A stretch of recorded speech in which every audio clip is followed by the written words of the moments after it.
ขนาดพระเทพนี่นะมีอิทธิฤทธิ์มีอาคมมีความเก่า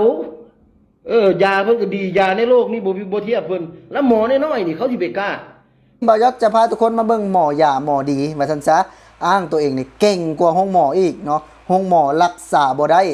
ลาวเองนี่ก็เคยรักษาผ่านมาแล้วโรคที่ยากๆโรคที่ให้ๆเนาะแต่บ่ยศได้ไปเบิ่งคอมเมนต์เนาะมีแต่คนถึกโกงมีแต่คนถึกตัวเนาะหมดไปหลายล้านก็บ่เซาเดี๋ยวบ่ยศพาทุกคนไปฟังคลิปพร้อมกันเรื่องของแม่มึงมึงบ่อยากเบิ่งเรื่องของพ่อมึงจะเอาจังไดอีกซะนะอุ้ยเมื่อยน้ำคือกันได้อยู่ล่าบ่เป็นนะนี่แหละมันสังคมมันก่อมันสิบ่เป็นตาสแตกนะคนดีมันสิหายเบิดนะ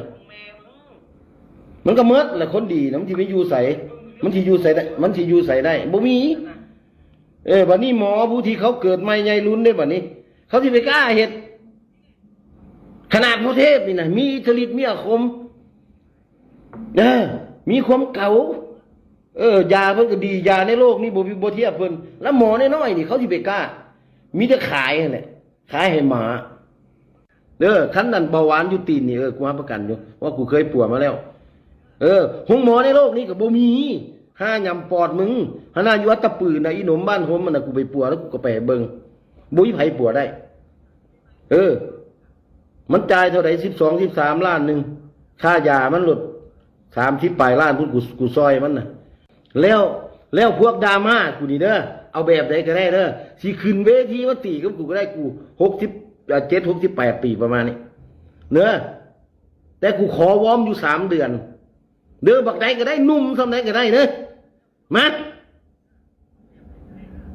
มึงสิใหญ่มึงสิน้อยอันใดก็แล้วแต่ขึ้นเวทีตีกูยังกล้าอยู่เว้ยเด้อแต่ว่ากูขอวอร์ม3 เดือนประมาณนี้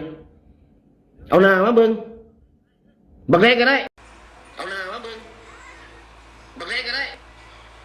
เจ้าอย่าไปเป็นแหละพอย้ายอันหมอยาเนาะให้เราไปเป็นนักมวยพุ่นแล้วเราอยากท่าตีท่าต่อยอีกโอ้ยนะครับหลายคนสมเจ้าที่มีผลเสียหายเนาะในกับเคสนี้เนี่ยบางคนเนาะสมเจ้าก็ถือว่าหมดไป7,518,000 ล้านก็ยังมีเนาะในการที่แบบว่าไปปิ้นปัวโดยบ่ได้ไปห้องหมอเนี่ยท่านจำเนาะคือปัจจุบันนี้เนี่ยโลกเนาะที่แบบว่าเฮาอยากหายอยากเศร้าแท้ๆก็แม่นไปห้องหมอเนาะถ้าหากว่าไปห้องหมอเนาะบ่ไหวแล้วเฮาก็ย้ายไปทางอื่นเนาะหรือว่าเฮาสิมาเบิ่งมามอมาหยังก็ได้ก็แล้วแต่ว่าสุดท้ายแล้วก็ควรที่จะเลือกไปห้องหมอดีกว่าเนาะอย่างเช่นว่านิ้วทงบีเนาะมันต้องไปผ่าตัดออกเด้มันจังสิเศร้าเนาะบ่แม่นกินแล้วมันสิละลายเนาะบ่แม่นเนาะกินน้ำบ่สะอาดกินน้ำสกปรกมันก็เป็นคือเก่าเนาะควรที่จะผ่าตัดอย่างเช่นไส้ติ่งเด้มีบ่เลยยาปวดไส้ติ่งเขาก็สิว่ามีเบิดนั่นแหละไส้ติ่งเนาะมันเป็นไส้ติ่งงอกออกมาก็ต้องตัดออกผ่าตัดออกมันถึงสิเศร้าเนาะโรคอีหยังเนาะเฮ็ดหยังก็ให้มีขอบเขตเนาะบางคนเบิด5 ล้าน6 ล้านเนาะ18 ล้านก็ยังมีเบิดนั่นเบิ่งสภาพเนาะแบบนี้เนี่ยมันเป็นหมอยาหรือหมอต้มตุ๋นเนาะซึ่งบยศเองนี่ก็เคยเห็นแม่เนาะตอนนั้นแม่เป็นนิ้วทงบีนี่แหละเนาะก็ไปปัวไปยังไปเป่าเนาะไปน้ำพระอาจารย์นี่แหละก็หมดไปหลายหมื่นบาท